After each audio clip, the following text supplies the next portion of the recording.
ठीक है बेटा, नोट कर लिया?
हो गया बेटा?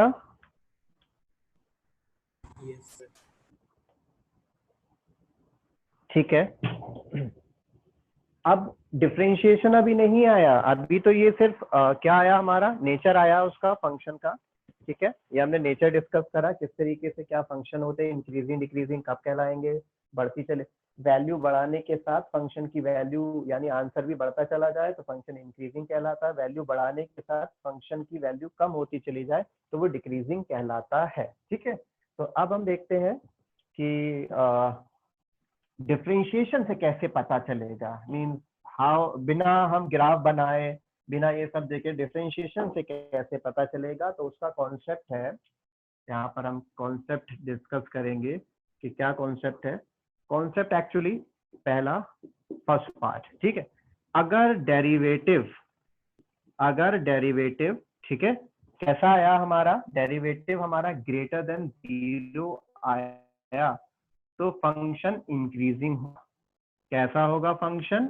इंक्रीजिंग होगा। अगर डेरिवेटिव मेरा 0 से बड़ा आया, पॉजिटिव, 0 से बड़ा मीन्स यहाँ पर 0 से बड़ा कहने का मतलब क्या है? Positive value. Obviously those values which are greater than 0 are generally positive values and the values which are smaller than 0 they are negative values। ये पता ही है हमें।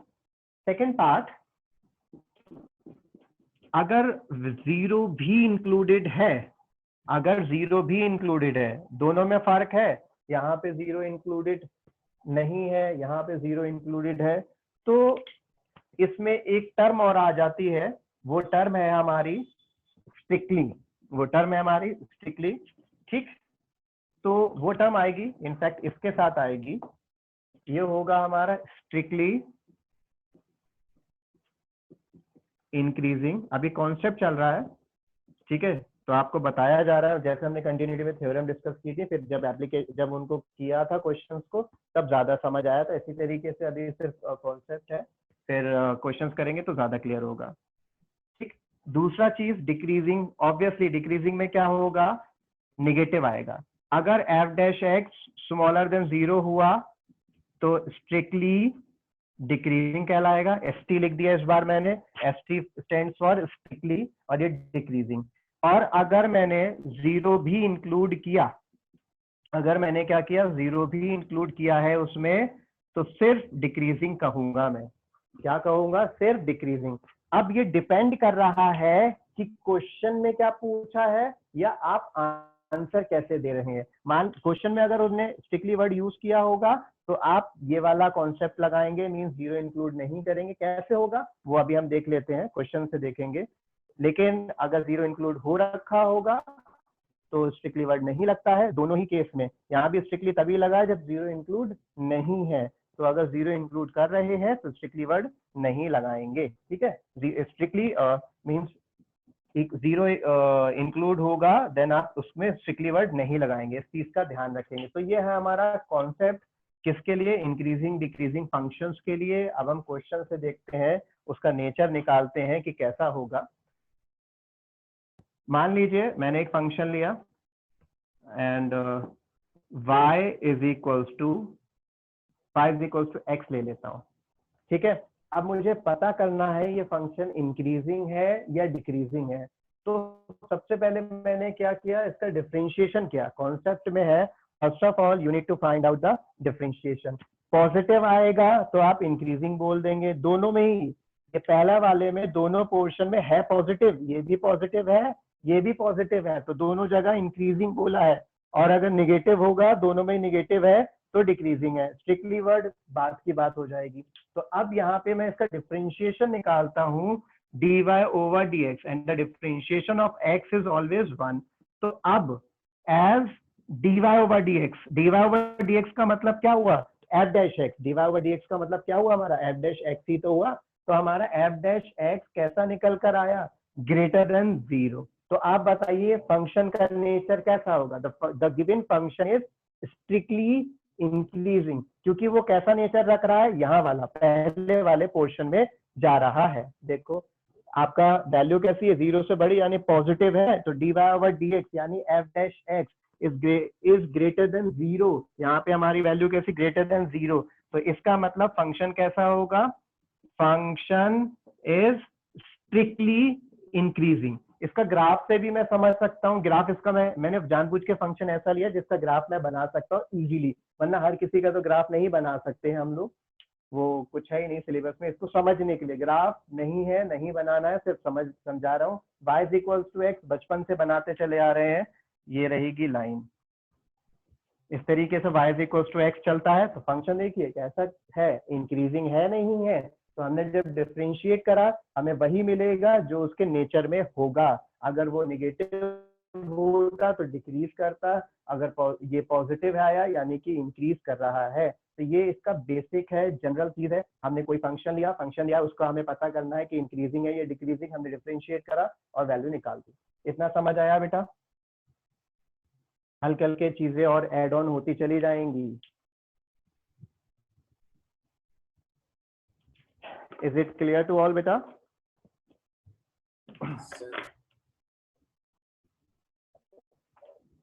कोई भी अगर चीज समझ नहीं आया पूछ लो। ये वाला नोट कर लो, इसका जो कॉन्सेप्ट है ये नोट करो, फिर मैं और क्वेश्चंस देता हूँ।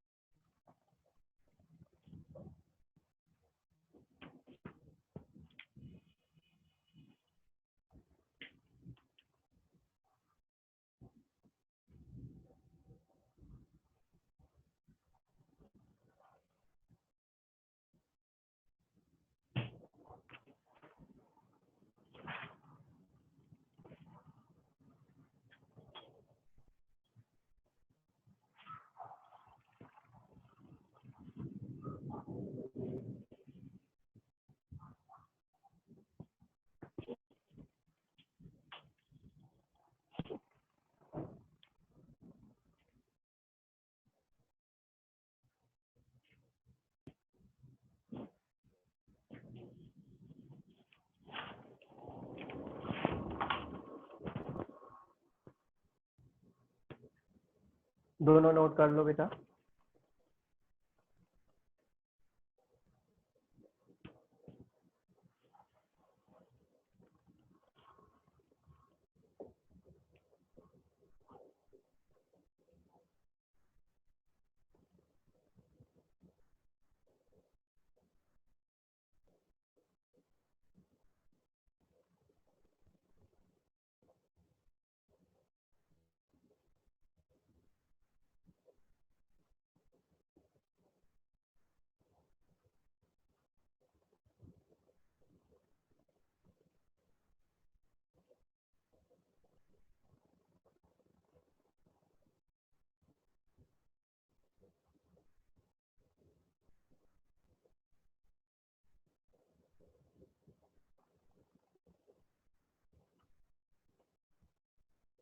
ठीक है, अब हो गया होगा, अगर कोई कर रहा है बता दो, वैसे तो हो गया होगा सबका नोट।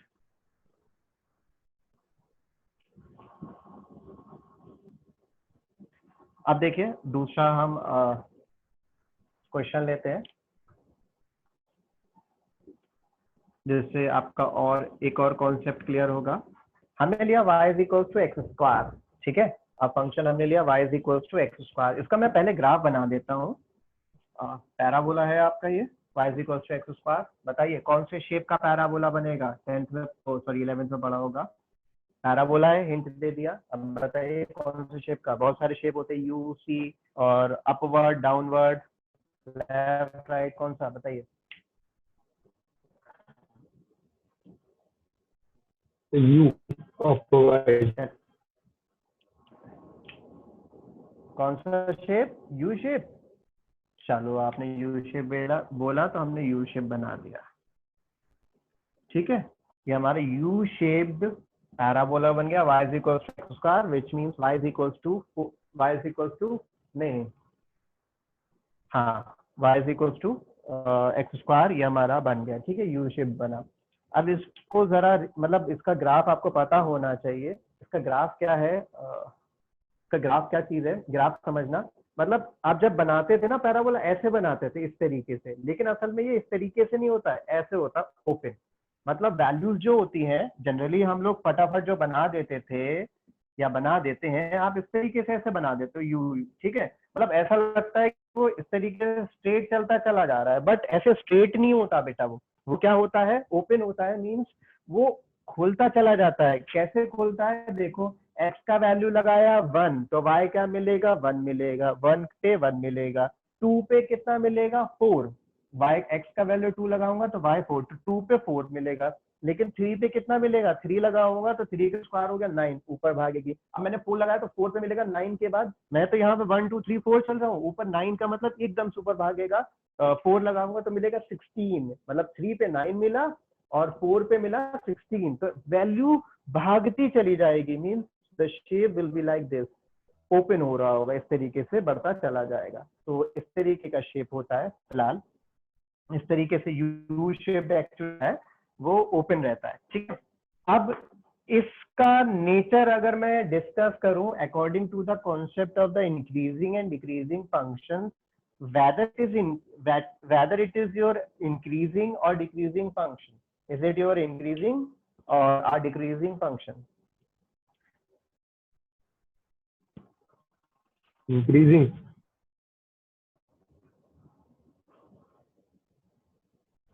Sir increasing. इंक्रीजिंग। और बताइए क्या?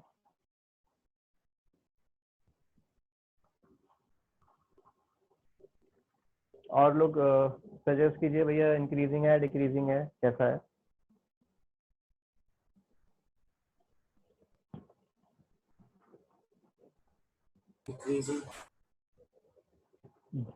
चलो, जो लोग इंक्रीजिंग बोल रहे हैं वो यहाँ से देखें। वैल्यू मतलब नंबर लाइन पे आप लेफ्ट जाते हो तो वैल्यू बढ़ती है, आप यही तो है, सॉरी राइट जाते हो, आप राइट साइड में जाते हो तो वैल्यू बढ़ रही है। यानी यहाँ से आप वैल्यू इधर देख रहे हो तो बढ़ रही है। तो x का वैल्यू बढ़ाने पे y का वैल्यू कैसा होता चला जा रहा है बेटा? कम, मतलब नीचे आ रहा है ना, ग्राफ तो नीचे आ रहा है। ये इस तरीके से हो गया जो आपने पढ़ा था, ये इस तरीके की लाइन डिक्रीज करने वाली, तो ये डिक्रीज कर रहा है, ठीक। अगर आपने बोला इंक्रीज कर रहा है तो मैं ये दिखा रहा हूँ ये डिक्रीजिंग का है। आप कॉन्सेप्ट भी लगा सकते हो, वैल्यू जितनी आप बढ़ा रहे हो ये आपका नीचे आता चला जा रहा है, कम होता चला जा रहा है। अब जिसने डिक्रीज बोला वो इधर वाला ग्राफ देख ले, वैल्यू क्या हो रही है? यहाँ इंक्रीज कर रही है। तो असल में ये फंक्शन मेरा यहाँ तक डिक्रीज किया और यहाँ से क्या करना चालू कर गया? इंक्रीज। यहाँ यानी ये फंक्शन दोनों कर रहा है, इंक्रीज भी हो रहा है, इंक्रीजिंग भी है और डिक्रीजिंग भी। कहने का मतलब अगर एक फंक्शन सिर्फ इंक्रीजिंग और डिक्रीजिंग हो सकता है, मतलब एक फंक्शन इंक्रीजिंग डिक्रीजिंग हो सकता है, at the same time it can be both, either increasing और डिक्रीजिंग। मतलब एक टाइम पे एक फंक्शन का नेचर जो कि हमारा बहुत ही नोन फंक्शन है, कोई नया नहीं है, पैराबोला है हमारा y is equal to x square. तो ये ग्राफ इस तरीके से आप बनाते चले आते हैं, तो ये क्या कर रहा है? डिक्रीज कर रहा है, फिर यहाँ पे जीरोस पे एकदम से जाके ये इंक्रीज कर गया। अब क्वेश्चन में फिर क्या कहेंगे? अब क्वेश्चन में तो मैं ये प्रूव नहीं कर सकता कि भैया इंक्रीजिंग है डिक्रीजिंग, क्योंकि ये दोनों है। क्वेश्चन होता है थोड़ा चेंज कर देते हैं वो। जैसे कंटिन्यूटी में हम बात करते हैं, तो कंटिन्यूटी में मतलब मेरा कॉन्सेप्ट सेम रहा था। उन्हें क्वेश्चन क्या क्या थे? क्वेश्चन पहला क्वेश्चन था, उन्होंने कहा था डिस्कस द कंटिन्यूटी। तो मैंने क्या किया, मतलब कोई सी पॉइंट लिया, उस पर एलएसडी आरएसडी निकाल के डिस्कस कर दी कंटिन्यूटी। उसने एक पॉइंट दिया, कहा इस पे कंटिन्यूटी डिस्कस करो, तो मैंने उस पॉइंट पे डिस्कस करके कंटिन्यूटी बता दी। उन्होंने कहा find all the points of discontinuity, तो जो पॉइंट थे उन पे मैंने चेक करी कंटिन्यूटी, लेकिन वर्किंग नहीं बदली मेरी। उन्होंने जो भी अलग अलग तरीके से क्वेश्चंस पूछे मेरे को कि कंटिन्यूटी डिस्कस करो या डिसकंटिन्यूटी के पॉइंट निकालो, वर्किंग सेम थी। एलएसडी आरएसडी निकालता चला गया मैं जो पॉइंट थे उनके लिए। तो ऐसे यहाँ पर है क्वेश्चन, अब पूछेगा find the intervals of the increasing and decreasing, यानी जो ये फंक्शन है इंक्रीज डिक्रीज दोनों कर रहा है, और मुझे क्या करना है, इस फंक्शन के इंटरवल्स निकालने हैं कि कहां से कहां तक इंक्रीज कर रहा है और कहां से कहां तक डिक्रीज कर रहा है। ठीक है, अब कैसे निकलेगा, इसका कॉन्सेप्ट क्या होगा? कॉन्सेप्ट और आगे बढ़ जाएगा अब इसमें। ठीक है, वहां नहीं रहेगा, थोड़ा और आगे बढ़ेगा।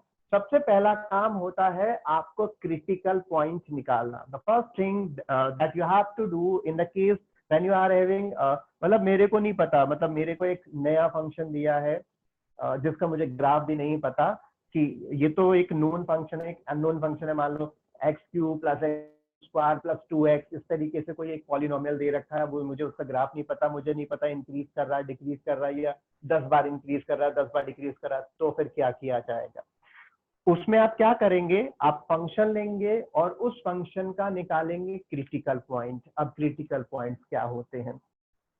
सीपी कहते हैं शॉर्ट में। ठीक है, क्रिटिकल पॉइंट्स होते हैं हमारे जिन पे, फिजिक्स में भी पढ़ा होगा, जिन पे वैल्यूज एकदम चेंज हो जाए, मतलब उसका नेचर एकदम से बदल जाए। ठीक, यहाँ पे ये फंक्शन डिक्रीज करते हुए आराम से आ रहा था, यहाँ से वो क्या कर गया, एकदम इंक्रीज कर गया। तो ये हुआ उसका क्रिटिकल पॉइंट, यानी कि वहां पे उसने अपना नेचर ही बदल दिया, डिक्रीज से इंक्रीज कर गया। तो ये कहलाएगा इसका क्रिटिकल पॉइंट। तो क्रिटिकल पॉइंट वो पॉइंट होते हैं जनरली जहां से फंक्शन इंक्रीज और डिक्रीज होते हैं। ठीक है, जहां से हमारे फंक्शन इंक्रीज और डिक्रीज होते हैं, मतलब जहां पे फंक्शन का नेचर बदलता है, जनरली उन्हें हम क्रिटिकल पॉइंट कहते हैं। Now how to find the critical point? तो आप क्या करते हैं, फॉर क्रिटिकल पॉइंट, सीपी मतलब critical point, put derivative, derivative आपका dy/dx होता है, f'(x) हो सकता है, उसको आप 0 के इक्वल रखेंगे। आप किसके इक्वल रखेंगे? 0 के इक्वल रखेंगे। तो ये क्रिटिकल पॉइंट फाइंड करने का तरीका है। इसमें तो मुझे पता चल रहा है कि 0 मेरा क्रिटिकल पॉइंट है, इसमें पता चल रहा है क्योंकि ये नोन फंक्शन है मेरा, जानता हूं मैं इसे। लेकिन नए फंक्शन के लिए डिफरेंशिएट करेंगे। ठीक है, डिफरेंशिएट करेंगे और डिफरेंशिएट करने के बाद 0 के इक्वल रखेंगे, तो मुझे क्रिटिकल पॉइंट मिलना चाहिए। यानी इस फंक्शन के लिए मुझे x is equal to 0 critical point मिलना चाहिए। देखते हैं मिलता है या नहीं। So we are going to differentiate this value. तो मेरे पास y is equal to x square है, on differentiating I will get dy/dx is equal to 2x। मुझे क्या मिलेगा? dy/dx 2x मिलेगा। अब मुझे क्रिटिकल पॉइंट के लिए, for finding for critical point, we need to put dy/dx is equal to 0। मुझे dy/dx को किसके इक्वल रखना पड़ेगा? 0 के इक्वल रखना पड़ेगा। ठीक, अब dy/dx कितना है? 2x is equal to 0, so x is equal to 0। ये मेरा आ गया क्रिटिकल पॉइंट। ये मेरा क्या आ गया? Critical point. तो देखिए जो क्रिटिकल पॉइंट उसके अंदर था ऑटोमेटिकली वो हमारा निकल आ गया। ठीक है, अब इसमें क्या होगा इसके बाद? अच्छा, इस वाले फंक्शन के लिए रीड कर देते हैं। मान लेते हैं कि भैया इसके क्रिटिकल पॉइंट निकालने की कोशिश करते हैं, क्योंकि ये एक सा नेचर था, इसमें क्रिटिकल पॉइंट था ही नहीं। आप ध्यान से देखिए, एक सा नेचर है इसका, बढ़ता चला जा रहा है, यहाँ नीचे से एकदम से इंक्रीज करता चला जा रहा है, तो इसमें क्रिटिकल पॉइंट है ही नहीं। तो चेक करते हैं, dy/dx इज इक्वल टू 1। अब 1 को 0 के इक्वल रखोगे तो क्या मिलेगा? कुछ नहीं मिलेगा। मतलब ये कोई सेंस ही नहीं है कि हम dy/dx को यहाँ पे 0 के इक्वल रखने का कोई सेंस ही नहीं है, क्योंकि ये 1 आ रहा है। यहाँ पे dy/dx कितना आ रहा है हमारा? 2x, यानी कि यहाँ पे x का वैल्यू निकाला जा सकता है। तो उसका सेंस क्यों नहीं बना यहाँ पर, क्योंकि ऐसी कोई सिचुएशन इस फंक्शन के लिए है ही नहीं क्रिटिकल पॉइंट नाम की चीज की, तो इसलिए यहाँ पे एग्जिस्ट नहीं कर रहा, तो निकल भी नहीं सकता। यहाँ पे एग्जिस्ट कर रहा है तो आपका वैल्यू निकल के भी आ रहा है। ठीक है, चलो मतलब ये अभी अधूरा है थोड़ा क्वेश्चन, इसे हम कल कंटिन्यू करेंगे, टाइम हो गया काफी, मतलब इसमें भी अभी भी अच्छा खासा टाइम लगेगा। देखो पहले क्वेश्चन स्टार्टिंग में टाइम लगता है, स्टार्टिंग में टाइम इसलिए लगता है क्योंकि क्वेश्चन के साथ साथ मुझे पूरा उसको एक्सप्लेनेशन देना होता है, जितना आपका एक्सरसाइज में जो भी चीजें लग सकती हैं वो एक्सप्लेन करनी होती है, इससे टाइम लगता है। लेकिन उसके बाद जब हम सारा चीज कर लेते हैं फिर हमें फटाफट, हाँ भाई क्वेश्चन बताओ, ये वाला क्वेश्चन है, इसको फटाफट सॉल्व कर दिया, तो सिर्फ सॉल्यूशन बचता है, जल्दी जल्दी होते चले जाते हैं। लेकिन जब हम स्टार्टिंग के क्वेश्चंस पढ़ते हैं तो उसमें मैं सारे के सारे कॉन्सेप्ट समझाने की कोशिश करता हूँ, इसीलिए उसमें टाइम लगता है। तो ये अभी अधूरा है, इसे हम कंटिन्यू करेंगे क्योंकि इसका सिंप्लीफिकेशन मेन नहीं है, इसका लॉजिक और जो कॉन्सेप्ट है वो मेन है, उसमें समझाने में टाइम लगेगा। तो आज के लिए इतना ही रखते हैं, अगर किसी को कुछ पूछना है तो पूछ लो बेटा, ठीक है, I am available.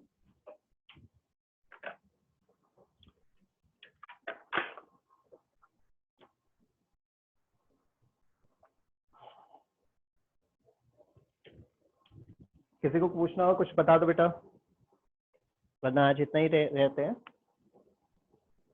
Thank you.